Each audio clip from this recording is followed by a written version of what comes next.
Hey girls, this is Shelly. I'm looking forward to tomorrow night with our second lesson with High Places of the Heart. I sure have enjoyed seeing some of your drawings this week about the things that you're struggling with personally.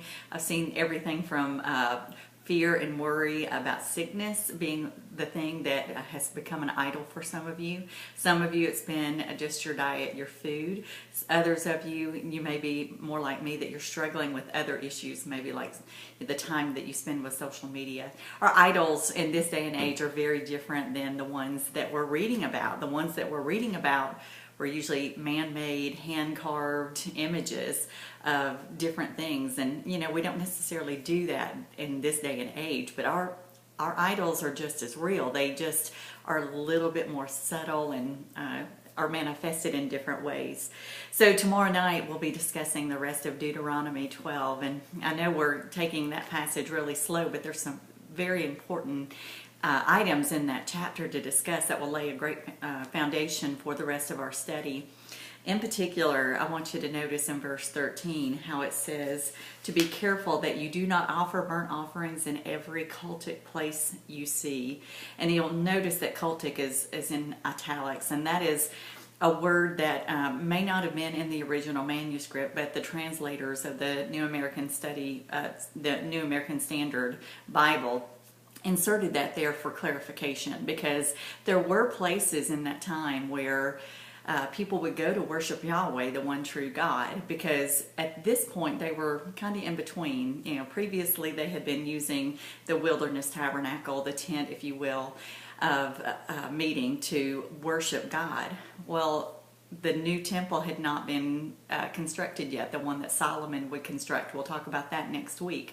So they were kind of in this weird place where they're about to go into the promised land. Their place of worship had not yet been established, and so it was so dangerous for them to,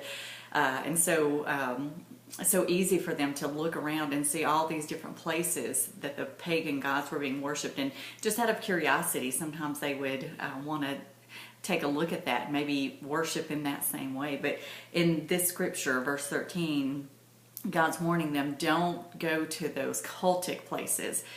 Like it says in the next part, God's going to choose where he's going to be worshipped. So he's just giving them a warning. And that word cultic, it just means just a place of devotion. What is it, or who is it that you're totally devoted to? And so that's really the theme that we want to chase this week. And I want you to think about, what is it that's occupying your devotion? If we were to follow a trail of your time, of your money, of where your thoughts are each and every day, if we followed that trail all the way around in a day, where would that trail lead? Because whatever's at the end of that trail is the thing that has become the object of your devotion. And the only thing that needs to be there is God. If there's anything else, it's just like we talked about last week, we've got to clean that junk drawer out. So I'm looking forward to seeing you tomorrow night. Remember, as we go through the study, to go ahead and make sure that you're marking your key words. And just another Bible study tip, if you come across a word that you're not sure what it means, go to a website like blueletterbible.org. That's a great website that's got tons of tools, and you can put in a scripture verse and it gives you definitions of all the words, the original meaning. So don't be afraid to get into studying the word by using those online tools. Blueletterbible.org is one of my favorites.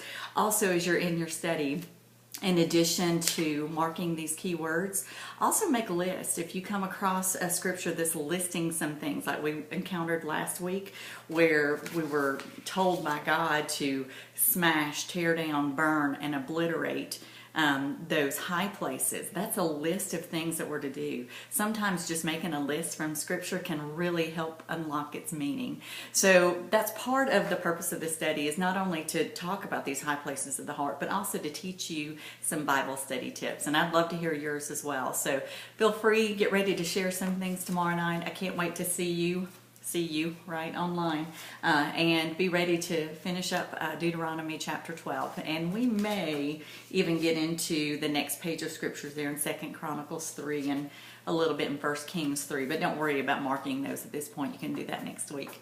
So I'll see you tomorrow night at 8 o'clock. Bye. Have a great day.